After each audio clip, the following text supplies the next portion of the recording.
जोहार तेहना वीडियो रे सनाम कोगे सगुन दाराम 1965 रेया 5 मे पारसी सिंह चांदो ऑल गुरु पंडित रघुनाथ मुर्मू उड़ीसा पनत रेया मयूरभंज जिला डाहाटी अतोरे जानाम लेना। बाबा दो नंदलाल मुर्मू और आज आयो दो सलमा मुर्मू। नवा धरती रे मानमी जनम दो आदि सरेसानाक कना। सिसिर जाविज मेमेटांग मानमी नवा धरती ते कोल कोआ कमी जोंग रस्का जोंग लगी।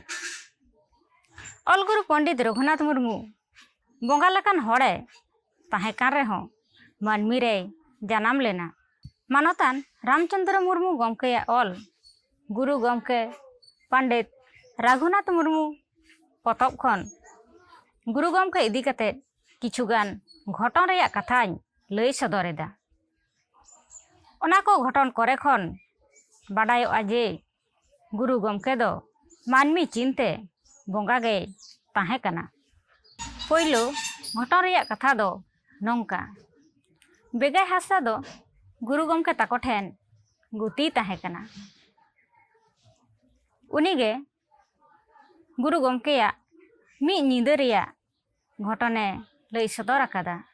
गुरु गमके बोंगायेन तायम होड़ो बिले अक्तो बदते होड़ो हरकिन सेनोक ताहे गुरु गमके आर बेगाय हासदा कुंबरेकिन गितिजा।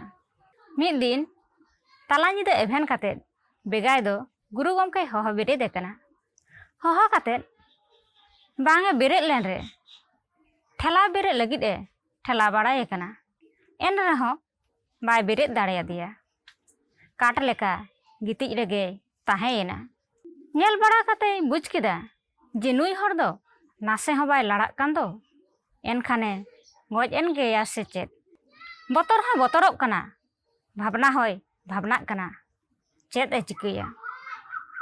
आदो ओड़ा हर लैया को लगित ते ओड़ा ते सेनोक गे गोटा केदा। हई फई ओड़ा ते सेनोक खान जोखेज अकय चो गुरु गमके लेका कपी बुरु सेद खन आगो हिजुए नेल नाम केदिया। ᱧᱟᱯᱟᱢᱮᱱ खानकिन नेलेयाय गुरु गमके गे कनाय। आज मा नेल कातेद ए हाहाड़ा उतरेना चेदा से नित के कुंबरे गिति हटोय नेल हटो कादेया आर नुई मा बुरु सेद खने आगो हिजुक कना। आदो आज गे मेन हचोयेना ओकाते ओनका धाड़ा धाड़ीम सेनोक कना। बेगाय मेन केदा आम्मा उना इन होहोआद मिया गंग हो बाम गंग लेदिया आर लड़ा हो बाम लड़ाव लेना गज अकाना मेनती बतरेना। ओना कथा ललई गे ओड़ा तिन सेनोक कना।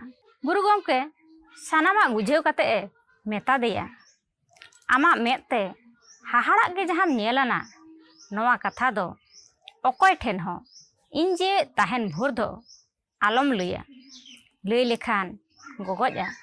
आदो आरहो कुंबा तकिन सेन रुवाड़ेना।